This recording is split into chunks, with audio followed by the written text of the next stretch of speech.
is a place that belongs to all of us, a place with a beauty all its own, a place graced by the presence of trailblazers, from Winston Churchill to the Dalai Lama, Audrey Hepburn to Masai Ujiri and the Toronto Raptors. Visionaries, leaders, artists, storytellers, athletes. Those who come here with purpose, with lifetimes packed full of experience and unique perspectives. Not all were in the history books. Not everyone a household name, but every voice important. This is a place that has the power to connect us all, a place that leaves us inspired, stirred, and most importantly, thinking differently.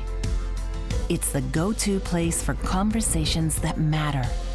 And while this place has no fixed address, it is here, on this stage, at this podium, that our most valuable national resource lives: open dialogue. Join us here as we share the ideas that drive this nation forward. Join us in this place. Welcome to the club, the Empire Club of Canada.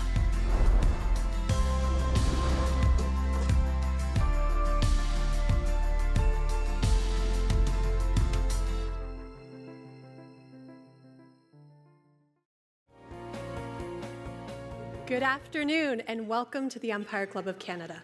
I'm Jenna Donaldson. I'm chair of this historic organization and your host for today's event. To formally begin, I want to acknowledge that we are gathering on the traditional and treaty lands of the Mississaugas of the Credit and the homelands of the Anishinaabe, the Haudenosaunee, and the Wendat peoples. I encourage you all to learn more about the traditional territory on which you live and work. I would also like to begin by recognizing our sponsors today. The Empire Club is a nonprofit organization, and none of this would be possible without the generous support of our sponsors, who also make viewing online complimentary. So please join me in thanking our lead event sponsor, EMD Serono,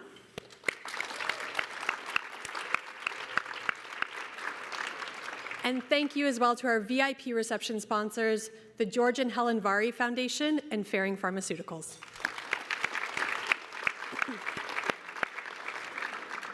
And thank you as well to our supporting sponsor for this event, Twig Fertility.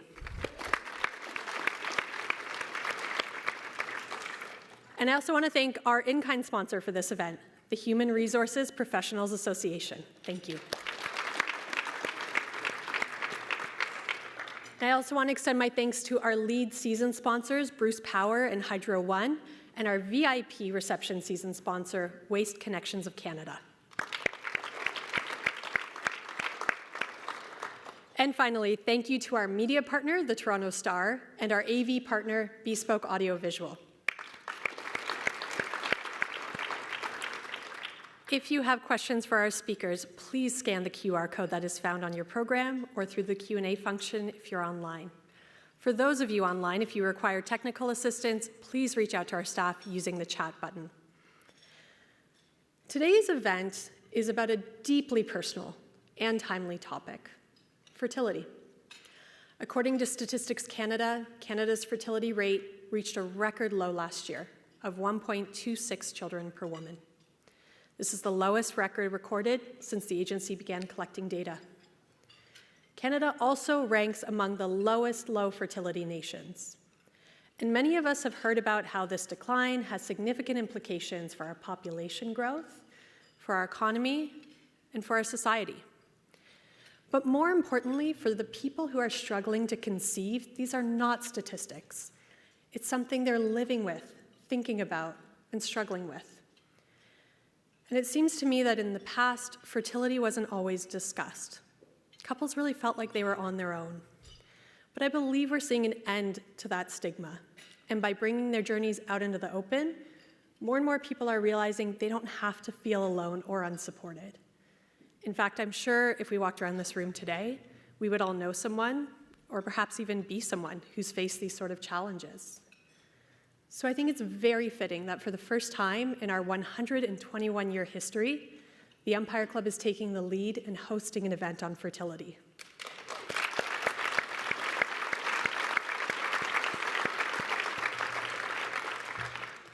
Often at these events, I look back at our long history as a club to reflect on the evolution of Canada's ongoing and important conversations. But today's a little different because this is a first of its kind event at our podium. We're bringing together key leaders at the intersection of politics and policy, business, medicine, and advocacy, many of which also bring lived experience to this discussion. And it's not lost on me that we are all here today because many people bravely committed to ensuring that conversations about fertility and care were not just relegated to living rooms and doctors' offices. And so here we are. All of you sitting here today, those of you watching online, like me, are eager to hear from our panel of experts. So thank you for joining me as we create a little history here, both for the Empire Club, and we hope for a more accessible future for fertility care in Ontario and Canada. To begin today, I'm thrilled to introduce the Honourable Sylvia Jones, Ontario's Deputy Premier and Minister of Health. Minister Jones will open up today's conversation by diving in to the government's recent commitment to expand the Ontario Fertility Program, something I think every person in this room is probably aware of. And I know we're all keen to hear from her. So without further ado, please join me in welcoming to the stage the Honourable Sylvia Jones.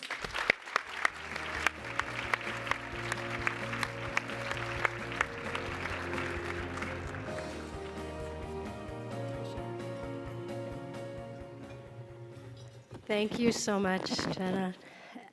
It's great to be back at the Empire Club. Good afternoon. It is truly a pleasure to join you all today. You know, when Premier Ford appointed me as the Minister of Health, he had some pretty clear messages. And one is show progress, one is celebrate success, and collaborate. I think this qualifies. What do you think?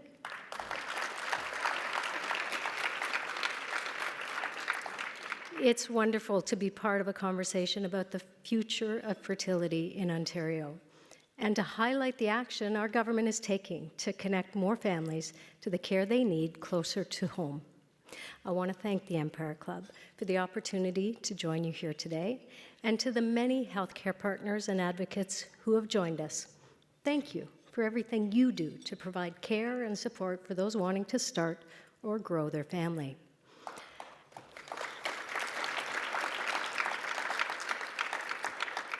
Under the leadership of Premier Ford, our government is making record investments in healthcare to make it easier and more convenient for families to connect to the care they need at every stage of their life.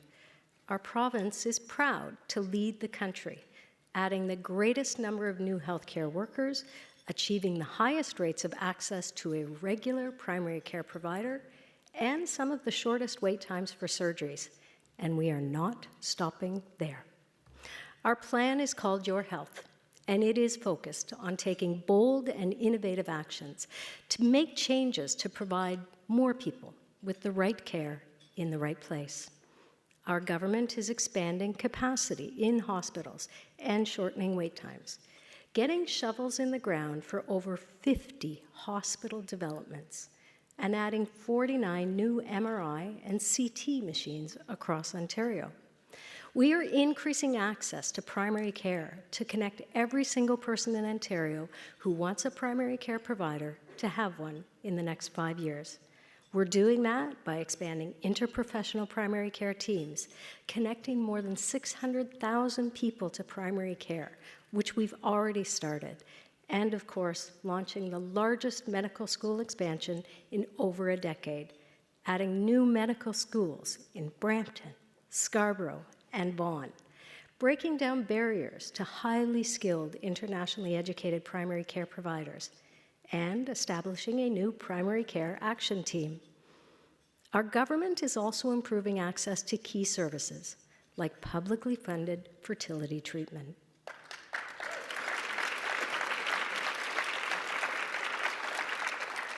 A few weeks ago, as part of our government's fall economic statement, our government announced we were tripling the number of new and growing families that can access government-funded in vitro fertilization cycles close to home.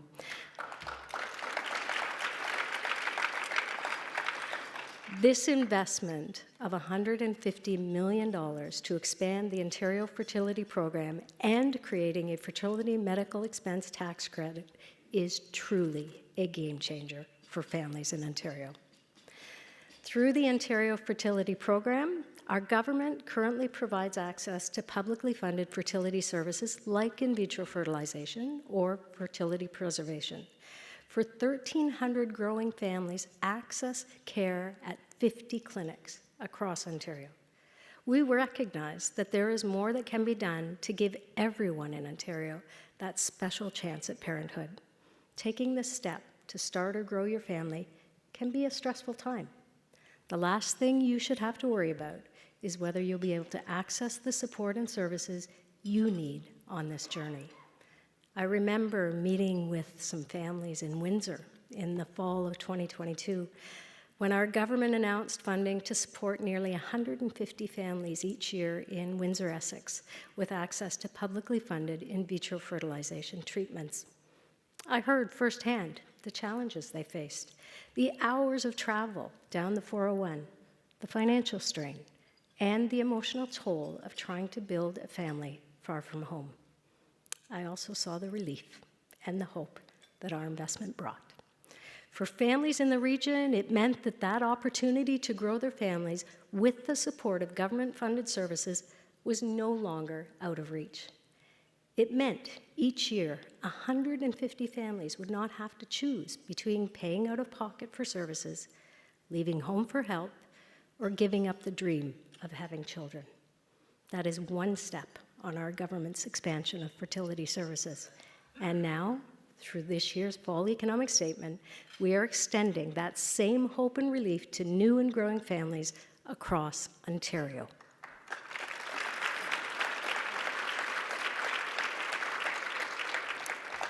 Starting in 2025-26, our government's investments will help tens of thousands more Ontario families connect to in vitro fertilization close to home by reducing wait times at community and hospital clinics, helping cover the cost of what can be overwhelming expenses, and giving Ontarians more choices by expanding the Ontario Fertility Program to more clinics.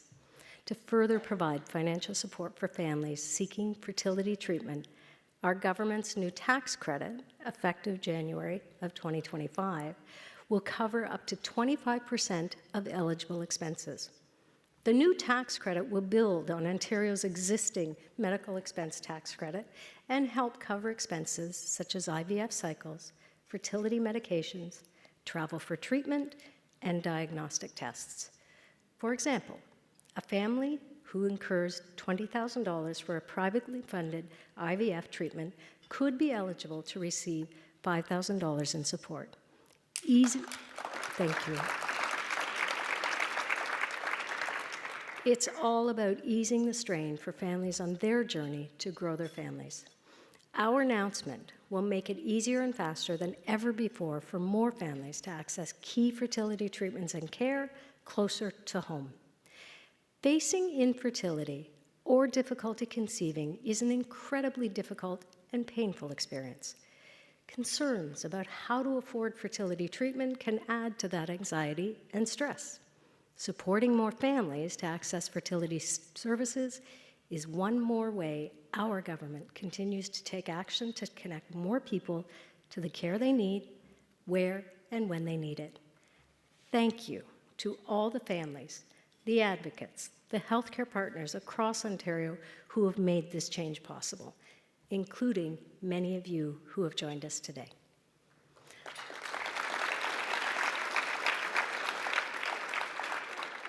Our government truly has appreciated your insights and supports as we've worked to make this change, and we hope will bring new and growing families across Ontario. Together, we are building a more connected and convenient healthcare system. Thank you again for the opportunity to join you. Stay well.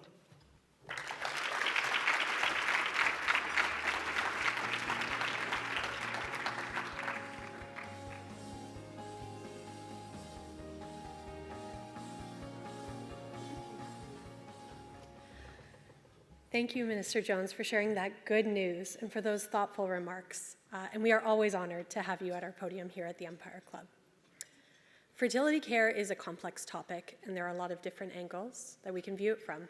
Fortunately, we have a panel of experts with us today who bring an amazing amount of depth and diversity to this conversation.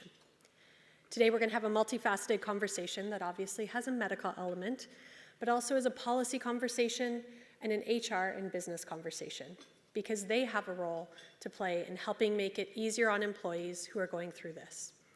That's why we have our diverse panel with us. Our skillful moderator today is Teri Hart, a familiar face in Canadian media. She has interviewed industry leaders across various sectors and currently hosts Teri Hart's Super Channel Super Picks. She has also worked as a public speaking coach, and she empowers people to communicate effectively. Please join me in welcoming to our stage, Teri Hart.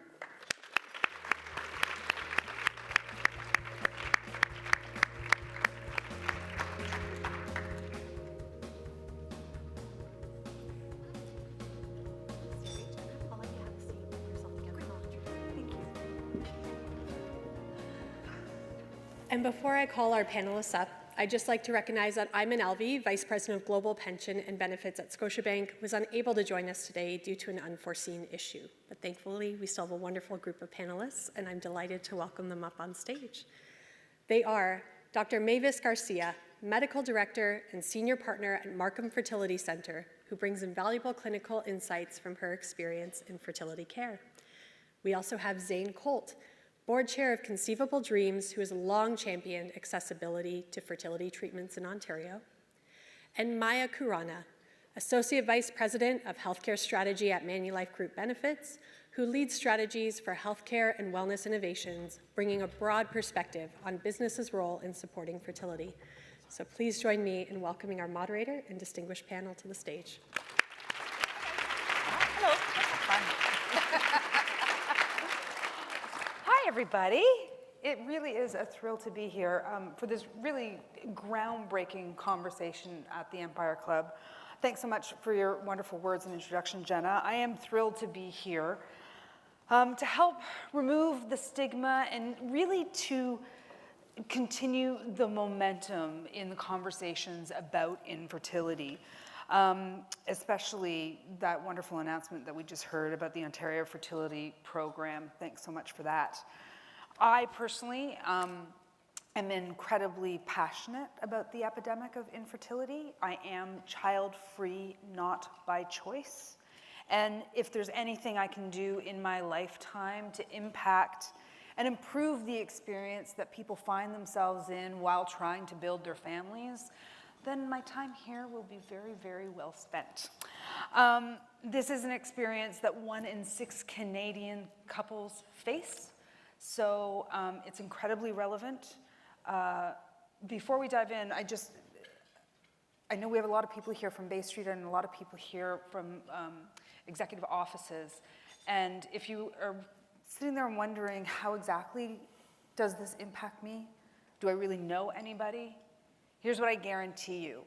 Somebody in your office has gone to the bathroom in your office to give themselves a shot. Somebody in your office has taken a phone call to find out whether they are pregnant or not, or whether that cycle that they are being monitored for will continue to the next step or not. This is happening in offices across the world and certainly in Canada. So it impacts us all, whether you see it or not. So I just want to start. Thanks so much for being here, everybody. We're going to have more fun than that little tidbit, though, I guarantee you. Let's start with Dr. Garcia. No matter how many years I've done this, I think there really is a huge information gap around the time commitment for individuals, for couples who are in a cycle monitoring phase. That terminology may be new to some people here. So can you give us some insight into what a cycle monitoring phase is in terms of helping somebody to conceive? And can you walk us through what that means in terms of fertility treatment? Yes, absolutely. And understanding the need of fertility patients during cycle monitoring is key to having their empathy and their understanding in the workplace.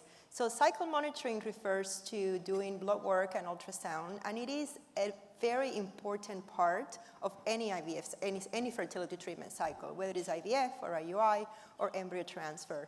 These appointments... I'm just gonna, because we get so close to this, IVF being in vitro fertilization, and IUI being... intrauterine insemination. Thank you. And embryo transfer. Thank you. These appointments have to be done in person. Appointments for consultation can be done virtually, but appointments for cycle monitoring have to be done in person. And they have to be done at a specific time of the cycle. That means an employee, for example, cannot just schedule these appointments 3 months in advance, because we don't know when the menstrual cycle is going to happen, how the cycle is going to progress, how the person is going to respond to the medications. So they people usually get 1 or 2 days notice of when they have to come for the appointments. The appointments are also happening at a specific time of the day. It's not like we could do it at 4 p.m. or 5 p.m. or after hours. They have to be done in the morning, because fertility specialists need that information in order to make the decisions for the next step in the cycle. And what time of the day? It's very early in the morning. It's very early in the morning. Usually 6, 7, 8 in the morning, usually the cycle monitoring appointments are done. And your window for cycle monitoring closes at about? Usually around 8:30 or 9 in most clinics, yeah. So you go and you have a transvaginal ultrasound. Transvaginal ultrasound, blood work, and then the patients have to meet with either a fertility doctor or a nurse to understand what is happening in the cycle, like how well the ovaries are responding to the medication, what kind of medications they're going to need for the next step. And then usually around lunchtime, they get those phone calls or those messages saying, yes, your estrogen level is doing great. Your uterine lining is this. Right. It is now time for the next step. And that next step could be an egg retrieval, which is a process where the patients have to have the eggs removed. It's done in the clinic. It's done under sedation. They absolutely need the day off for that procedure, and they're only getting 36 hours notice in order to book that treatment, because that's just the nature of how the cycle monitoring is. And when you're in a cycle monitoring month, how many days are you going for the blood work, the transvaginal ultrasound, the information, and waiting for that phone call that happens between noon and 1 o'clock? Yeah, that usually it's about 4 to 6 times in a menstrual cycle. The cycle monitoring phase is usually lasting about 10 to 12 days, and about 4 or 5 of those days, the patients are going to need to go for cycle monitoring. Okay, so that gives some insight into the time from a medical standpoint. Zane? Yeah. Everybody's like, oh! It's anybody intense. who didn't know. People who knew are like, uh-huh. So I do think that you are the perfect person to kind of expand on what Dr. Garcia just outlined for us, in terms of if you can expand on not just the time, but also from a cost and a drug and a medical intervention, mental health perspective. You just went through this process. You and your wife had an IVF retrieval. Yes. Congratulations on getting to that stage. And so give us an idea of all the different elements that go into that experience. Yeah, I think Dr. Garcia summed it up very, very well, but we got a negative pregnancy result. We're on a surrogacy journey, so our surrogate got a negative pregnancy result. And the following morning, my wife's day 1, she began her menstrual cycle. And so we had a decision to make. We're out of embryos. We want to continue building our family. Clinics kind of closed the last week of December for cleaning and things in the holidays, so we wanted to strike while the iron was hot, and we had to go into the clinic and begin our day 1 with little notice.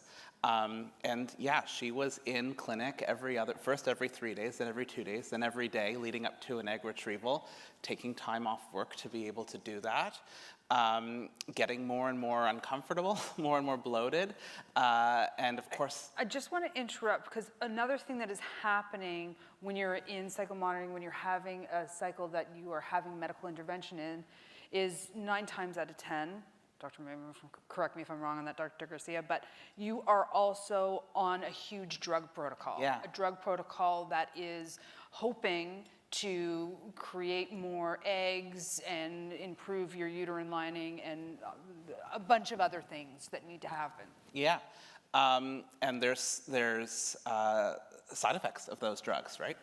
And you think about women who have to wear tight-fitting clothing or a uniform every day. As they get closer and closer to their egg retrieval, it's going to be less and less comfortable. So yeah, there's a mental health element there. There's a bit of body image issues in the short term. Obviously anxiety leading up to an egg retrieval and just fear and nerves. In terms of the drugs, our bill was about $5,600. You know, I work for a company where there is a drug plan that covers fertility drugs. So most of that is covered. I sent in the receipts. I hope to get a check in the mail in the next couple of weeks, but we'll have to wait and see. It's supposed to be covered. But so many don't. And as an employee, I was asking when I was getting a contract, I was asking for the benefits booklet. I wanted to know what's going to be covered because I knew that we had this on the horizon for us. And I think it's a decision that employees are going to be making in the future to say, I'm not just looking for the best salary, I'm looking for the best whole package here, and I need to know whether fertility medication or fertility treatment is included in that. Zane, you just teed me up like nobody's business. Right over to Maya. Right over to Maya. Hi, I can barely see you. Our angle is off. Now I feel better. I can see you.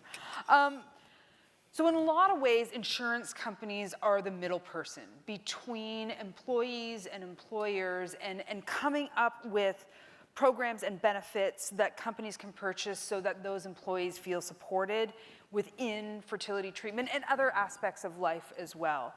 Can you give us some examples of where we are making progress in this area, specifically when it comes to fertility treatment? Yeah, absolutely. So most of the progress that has been made in fertility coverage has been over the last 5 years. Prior to then, it was more discussed on an ad hoc basis. So an employer might go to an insurance company and say, I want this covered for my employees, and we'll think about ways of making it work. But now there's a standardized fertility product on the shelf, which includes coverage for IVF, IUI, egg freezing, egg donation, surrogacy, adoption, which are sometimes the only way couples and individuals can grow their families. So there's been good progress over the last 5 years, and we need to continue building on that momentum because the journey does not stop here. No, it doesn't. No. We're at the beginning. Yeah, 5 years is a very short period of time. We've got a long way to go. And getting there is going to take conversations like this and understandings like Just this. because the product is offered, it still needs companies to sign on and want to purchase that for their employees, right? The product's on the shelf, they have to take it off the shelf. Right. The voice of the employer is really, really influential. So we need a lot more noise, more volume, employers asking for it, Canadians asking for it, and that will improve penetration. Amazing. We'll make sure more people have access to it. Incredible. Okay, we're gonna dive more into that as we go through the conversation. We just heard from the Honourable Sylvia Jones about Ontario's Premier, Deputy Premier and Minister of Health about that wonderful improvement to the Ontario Fertility Program. Zane, Conceivable Dreams was a driving force behind this change and this announcement. Tactically, what will this change mean for patients? So in the short term, they're saying that wait times are going to be halved. They're going from 5,000 cycles of IVF in any given year to up to 20,000 over the next 2 years. People are aging out of the program while they're stuck on wait lists. People are saying, you know what, it's taking too long. I want to be able to build my family. I might as well just pay out of pocket and not use this funded cycle that's available to me. You also have to think about the bucket of funds for IVF is the same bucket of funds as fertility preservation for oncology patients, for example. So there were women who were staring down the barrel of chemotherapy, and the clinics were telling them, I'm sorry, we ran out of funds for this year. And so now there's more funds available so that they're able to freeze their eggs in advance of going for treatment for oncology, for cancer. So that's huge, that's significant, and it's going to be life-changing for patients all over Ontario. The tax credit is something that we were really pushing hard for from a patient perspective, because in addition to the cost of IVF, the cost of treatment, there's so many other costs that go into this. For my wife and I, we're spending a lot of money on PGT testing. What is the acronym for? Pre-implantation genetic. Pre-implantation genetic testing to make sure that we don't only have, we know we have embryos available, we want the best and the brightest. We want the ones that are chromosomally normal. There's also a genetic mutation in the family. We want to be able to screen that out to give our child the best opportunity for success. And to biopsy those embryos, they laser shave off a couple of cells and they're able to test them under a microscope, is incredibly expensive. For others, there might be no drug coverage, and so the tax credit can go to offset the cost of those medications. Or repeat cycles. You get your first cycle covered by the program, or maybe you pay out of pocket for the first one because you're stuck on the wait list, but you're able to offset a number of those treatments and have the funding flexibility that we were looking for, because no two journeys are the same. So that was a great move by the government. We're thrilled about it. Dr. Garcia, how do you see this message impacting clinics? Well, clinics want nothing more than to help our patients. So this announcement is certainly going to help. It's going to help more clinics, help more patients. Zane is absolutely right that the waiting lists are very long. And when I have a patient in front of me who is 42 and a half, and I have to tell her, the waiting list is a year, and I have other patients that have been waiting a year for this spot, it's very hard. So certainly, this announcement is going to help clinics and physicians be able to offer more cycles, so that the waiting lists are shorter. Now, it's also going to represent a challenge to clinics because we do need to deliver more services. We need to still maintain a high quality of care that our patients deserve, and that means more resources. So we're going to have to hire more nurses, hire embryologists, pay them well, invest in technology and innovation, and basically increase our resources in order to be able to meet the demand that this announcement is going to generate. Interesting. Thinking of the demand because of this announcement is a crucial part of your end of this business, of this journey for people. Maya, when we see this kind of commitment from our government around the issue of fertility, how does that impact the private sector and the choices and behaviors of the private sector? Yeah, can anyone hear me? I think I was given this mic. You look good with it. It's very cool. Thank you. So I think firstly, I would like to congratulate the government on this immense progress. It's really important, it's very encouraging, and it's great to see things going in the right direction. But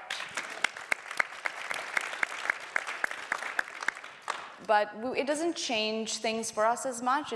It's encouraging to some of the points that Zane was making earlier. There's still quite a lot of variability in coverage by public plans across different provinces. And when we think about building our business, we think across Canada. So we'll continue to complement what the public system offers. They might cover one cycle of IVF. For the other two, you're coming to your employers, you're coming to the insurers. For egg freezing, it might be covered by your public plan if there's a condition that requires for you to do so or warrants that. But we want to make egg freezing available to our members as a choice should they choose to delay parenthood and prioritize other aspects of their lives. So we work hand in hand, and we add and we create more options for people. Here's what we know. The cost of fertility treatment is one of the biggest factors in how people are able to access care, simply the cost of it. Most Canadians spend an average of, I don't want to get this wrong, most Canadians spend an average of $20,000 out of pocket for infertility treatment. And for many, that is a drop in the bucket. Speaking personally, one of the factors for my family, for my husband and I, when we faced the decision about continuing or not, was between selling our house or continuing to try to build our family. That's where we were at in terms of the expense of this for us. Maya, I'm going to jump back on you, and I know we have some questions. I promise I'm going to get to them. I am. And thank you for the questions. Keep them coming. What can be done to get other benefit providers on board to come up with innovative solutions to support fertility care? Yeah, I mean, last 5 years has been tremendous. We need to continue building on it. And I think one of the most important things here is education and awareness. I don't think that most organizations truly understand the depth of the challenges that people face going through a fertility journey, the impact it has on your mental health, your financial well-being, which impacts your mental health, and disproportionately so on women. So we need to raise more education and awareness for people to truly understand how difficult this is and get organizations to act. Employers' voice matters a lot, and we make sure we work with, I know Eamon's not here today, but Scotiabank has been an excellent partner for us in this space to make sure we continue to innovate and bring new services to their employees. The other thing that's also worth mentioning is everything comes at a cost. And I think we collectively, as an ecosystem, industry, employers, third-party providers, innovators, startups, we need to hold hands together and think of this as a Canadian problem and come up with innovative business models, commercial models to make things more widely accessible. We have a product, we need to get it in the hands of more people, and that's going to require some creative thinking on the math. I also think it's really important for businesses to understand that employees who require this benefit are in a very specific time in their life. This is not a benefit that employees are going to require for the entire time that they work for your company. This is a crisis period in somebody's life, in somebody's family's life, and it is a relatively small window for many, many people. And I think that is a really big part of the conversation to have between insurance companies and Absolutely. And industry. Zane, you were very generous in letting us hear some of your own personal journey, but through Conceivable Dreams, can you give us an idea of how much of a difference a robust plan that Maya talks about can affect the choices that people can make and somebody's journey? What do you hear through Conceivable Dreams? So we know that the average drug plan will cover up to $6,000 in coverage, but 53% of employers don't have anything at all. So for those that have it, it's great. And just want to repeat that number. Yeah, 53% of employers in Canada don't have any sort of fertility plan at all. Are you seeing similar numbers? Yeah, particularly in the small, mid segments of smaller businesses, medium-sized businesses, they tend to not have them. Right. And as you were saying, Teri, it's not for everyone, and it's not for the entire length of your time as an employee.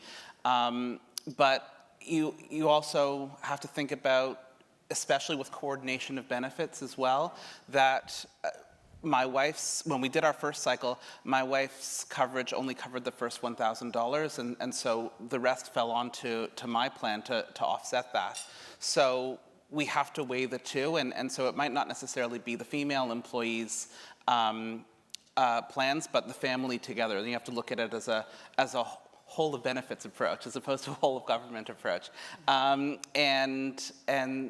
Yeah, what we're hearing from patients and patient advocates is they're eager to talk to their employers. They're afraid to have that. No one likes to talk to HR. It's never a good thing when you get called into the principal's office. We have an HR sponsor here, Zane. I know. And they need to improve their image of how approachable HR can be in some cases, because it can be daunting. It can be, and especially if you're in treatment, especially if you're already, looking at IVF and are nervous about this, but then to say, I really want to stay. Is there anything you can do? And you have to take your advocacy to the person that writes your check at the end of the month. It's daunting. And also, from a woman's perspective, offer up the fact that you're planning on having a child and probably taking parental leave. Sure. Dr. Garcia. We haven't heard from you in a bit. Welcome back. I'm still here. What have you heard, because this is fascinating to me, what you hear from patients about the decisions they're able to make and how you guide them through the process based on whatever support and insurance coverage that they have? Infertility is a devastating disease. There's no question about it, but patients understand that it's not their fault. They understand that there is treatment. And then there is the barrier of affording the treatment. And certainly when patients have insurance, it is an absolute game changer for patients. Like, it's a difference, it really is the difference between having a baby in arms or not. If they're able to afford the medication, sometimes I've had patients that get a funded cycle, but they still need to pay $5,000 for medication, $3,000 for pre-implantation genetic testing, and they still can't afford it, even though they're getting a funded cycle. So it's amazing that the government is doing that. But there is still a very high proportion of the population that is not being helped. So I like what Maya was saying, and Zane is saying, we do need to work together. When patients, I have patients from Scotiabank, you're right, Scotiabank is amazing in supporting families. So when they are sitting in my office and they tell me I work for Scotia or any of the other banks or any of the employers that I know can afford, I'm able to offer them more, and I know that they're more likely to be able to achieve their dream because they have the support from their employers. And they tell me, I would never leave Scotiabank, or I would never leave this place of employment because of what they're doing for me. So I think it does make a huge difference. And if there's anyone here in the audience today that is in a position of power to offer this to your employees, I beg you to think about it, to advocate with your companies, because from the fertility point of view, it really is the difference between that employee being parents or not. It truly, truly creates and changes lives. I cannot emphasize it enough. Back when I was in my journey, so my journey ended about 13 years ago. I had 5 miscarriages, and we spent tens of thousands of dollars. But I cannot tell you how grateful I am to be sitting here in front of you all and be able to talk about infertility in this open and transparent way and hopefully change lives. Because back in my day, it was a whisper network. It was a whisper network of where to go. It was a whisper network of like, are you taking CoQ10? Does CoQ10, how many milligrams of CoQ10 do I have to take? Anybody, some people smiling, like, yeah, I know the CoQ10 world. And not to mention, going for, these are all things that we're talking about in the traditional medicine category. There are all kinds of things that people in fertility treatment go through, from Chinese medicine to all kinds of things that are also hugely expensive to avail to yourself. So this is something that impacts every aspect of your life. And when you're on the journey and you're making a decision to try and build your family in any way you can, you will do anything you can. So any help that you can give to your employees makes such a huge difference. Back to how much it's changed in the years since my time, when it was exactly that. I'm not exaggerating. It was much more of a whisper network. And here we are having a lunch and learn about infertility. Thank you so much, Empire Club. What difference does that make? I'm just going to ask each of you, if you can, maybe Zane, we'll start with you, if you can talk about the importance of transparency and openness on this topic, and how that impacts your intersection with infertility through Conceivable Dreams and personally. So my wife and I know transparency better than most. In looking for a surrogate, we started a blog called Not My Tummy, But I'm Still Mummy, to share our story openly from the beginning to birth registration at the very end. We knew that finding a surrogate in Canada is very challenging. Typically there's one surrogate for every 100 intended parents looking in Canada. And we knew the best way to do that was to share our own story and be control of our own narrative. So we made an Instagram page, and we had a video that went viral, and in fact our surrogate reached out to us after 700,000 views on a video. So we know the importance of openness, and that has actually converted itself into so many other people reaching out to us to say, I want to be able to find a surrogate just like you. And my wife is in the media and communication space and launched a shop, an agency for media and communications and helping tell your story to find your perfect surrogate match. And we find that even if you're using a traditional surrogacy agency or you're going out on your own, being in command of your own narrative helps you find a better, faster match. Just like we have with our surrogate, who only lives about an hour and a half away, and we've become the closest of family friends because of that. So it's so important to put yourselves out there, and whether you're talking to your employers or whether you're trying to find a surrogate, we don't want patients to have to live in the shadows. We don't want this to be, there to be stigma associated with it, because talking about it will only help to improve it and bring awareness and bring funding and bring tax credits and everything that the minister just talked about. Yay. Maya, before you answer that question, because we're running out of time, so I want to get to a couple of questions here. I'm going to go for this one. Show more. For Maya, how frequently are businesses choosing fertility support as an employee benefit? 10%, 30%, is it accelerating large versus smaller employers? Thank you. Yeah, so it's definitely more large employers, I would say, that are prioritizing it more than small to mid business segment like I talked about.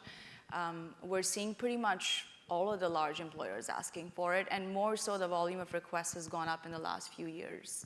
So it's heading in the right direction, but we talked about this, we need to do more to support the not large employers, and how do we get them on board, how do we create the right product packages for them so that this can be affordable and be accessible to their employees as well. I'm going to ask this question to you, Dr. Garcia. $20,000 for one cycle, is that correct?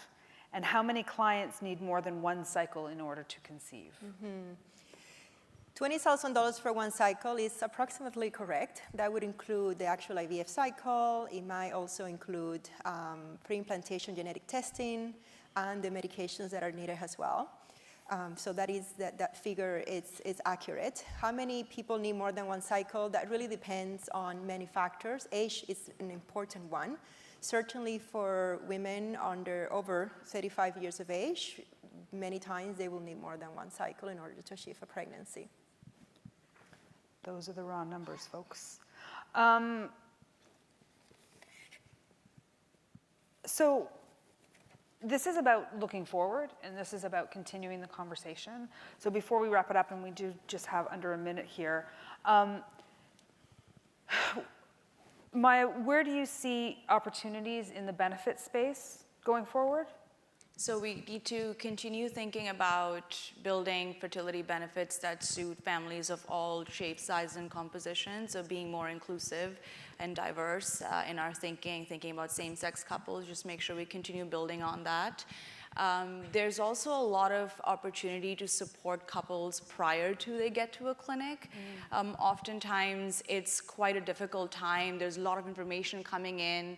You need a safe space where you can get information with no strings attached and make the right decision for your family. So there's more to be done on like care navigation, coaching, mental health support. Of course, that's available to your health plan, but it's nice to have a champion to go along that journey with you. That's something we're seeing a lot in the US, and we're hoping to do more in that space in Canada as well. And it doesn't just stop at fertility. You have to support the young mothers in those crucial post-baby months where there's a lot of change happening in their lives. They're often alone, vulnerable. We need to extend the conversation to make sure that we are thinking about our young moms as well. So that's where I see this going. I love that. Dr. Garcia, outside of medical advancements, because they're changing every day, how are clinics helping patients manage what we started talking about at the beginning of this conversation with time commitments and the worst word in the world, balance? Yes. There's many ways in which we're doing that. The appointments that are not cycle monitoring can be done virtually and can be done at any time of the day for convenience for patients. The appointments that are cycle monitoring, most clinics have a process set up where the cycle monitoring is smooth, and there's technology that we use. Many clinics have apps for communication as well. There are many clinics, including my own, that we're going through renovations, and we're going to create a workspace so that patients can have a private place to put the laptop and have Wi-Fi and be able to work from the waiting room while they're waiting for their appointment. Has a as a fertility specialist, I'm always writing letters to employers, letting them know, obviously at the patient's request, that the patients require this time off in order to do the cycle monitoring. And I am here advocating for that because ultimately, this is not going to happen just because one clinic does something. It's going to happen when everybody works together, the clinics, the fertility specialists, the patients' advocates, the insurance benefits, and government. Absolutely. Zane, just to wrap up with you, what are the top 3 priorities for Conceivable Dreams in the near future? So, like every championship team, after we had a big win, we're going to go back and have a rebuilding year, probably.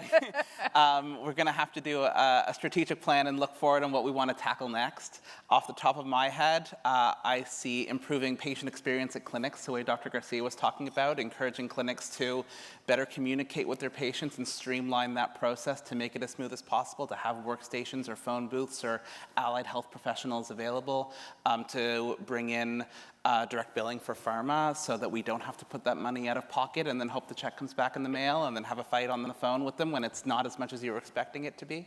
I do think that there is something to be said about our Fertility Benefits Matter campaign to encourage that conversation with employers, with everyone's employers. And lastly, to start to work more with family doctors, to have conversations about future fertility challenges in adolescence. I think that there's a learning opportunity for family docs when they have patients that are in their late teens and early 20s in their offices to say, what does family building look like to you? Because this is what egg quality looks like, and let's see how we can align. We've heard so many patient advocates come to Conceivable Dreams to say, if only I had known back when I was 25, I would have frozen my eggs, and now I'm 35 or I'm 40 and I have diminished ovarian reserve, and I'm paying $20,000 at minimum, $100,000 at maximum, out of pocket to try to scramble before that window closes. But no one told me about what future fertility challenges could look like when I was that much younger, and I would have gotten a handle on it if I could.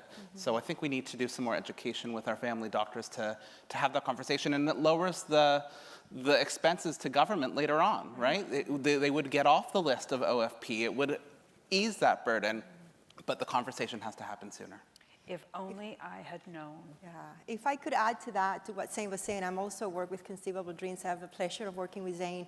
We're also going to work with the northern communities because this is a population that on top of all the challenges that we just discussed here, they also have the geographical barrier of getting to a fertility clinic in the GTA area. So that is something that as well we're going to be working on in the new year. Right? Yeah. Lots of work. Improving patient experience all around. Improving patient experience, allowing people to be patients if they want to be patients. That's right. We've got to let you go. That's what happens in the Lunch and Learn. We got to go back. Maya, Zane, Dr. Garcia, thank you so much for being here, your expertise, sharing your time, sharing your own experiences, and being advocates for this very, very, very important part of what so many people are facing. My name is Teri Hart. It has been a thrill to be here. As we said earlier, we are around to have chats with. I think that maybe Maya didn't have a mic for her first question, so if you want to ask her about that, she is available for that. Thank you so much for being here. Just to reiterate what Zane said, so many people say, you know, if I had have only known. We all are in this room now, and now we hopefully know so much more, and now we can do so much more with that information. I hope you do. Thank you. Thank you.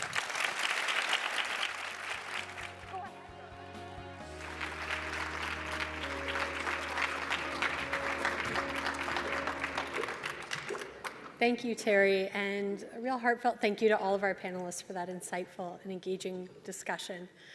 I also want to thank Alex Johnson, who generously donated a copy of her book, Inconceivable, My Life-Altering, Eye-Opening Journey from Infertility to Motherhood, to each of our panelists. A portion of those book proceeds will go to Conceivable Dreams and Fertility Matters Canada. We've learned a lot today, and this conversation was an important reminder of the core humanity behind the science, policy, and business of fertility. It's also a reminder for those going through this journey that you're not alone, and I hope you feel that way coming out of this discussion. I'd now like to invite our lead sponsor, Javed Alam, Managing Director at EMD Serono, to come share some appreciation remarks. Welcome, Javed.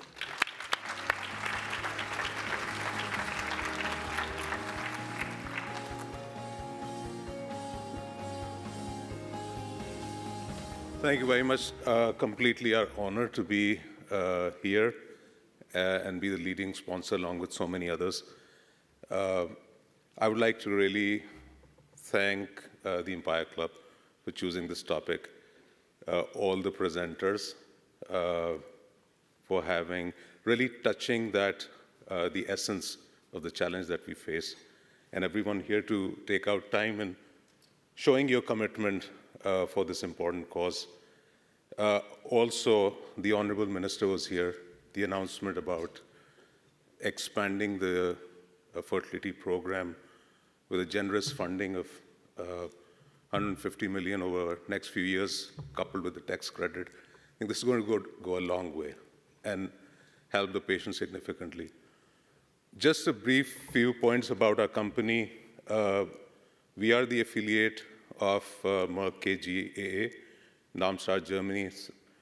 We are a leading science and technology company. Our purpose is simple: to help create, improve, and prolong lives of patients. And I would like to share, we are really proud to say that one of the first IVF babies in North America, Amy Carr, small girl, she was born with the drugs that we manufacture. So that makes us really, really very proud. And education is really important when it comes to fertility care, but so is access.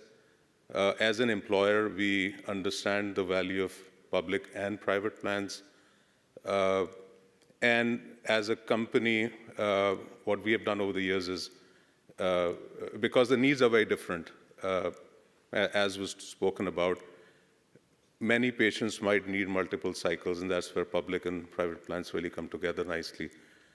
As a company, what we've done is we have transitioned our plans to a full comprehensive support, whatever that takes, and it has helped hundreds of patients and their families. So we're here, and thank you very much. My team and I, we have learned a lot, and we'll continue to do our best and show our commitment to this field. Thank you very much.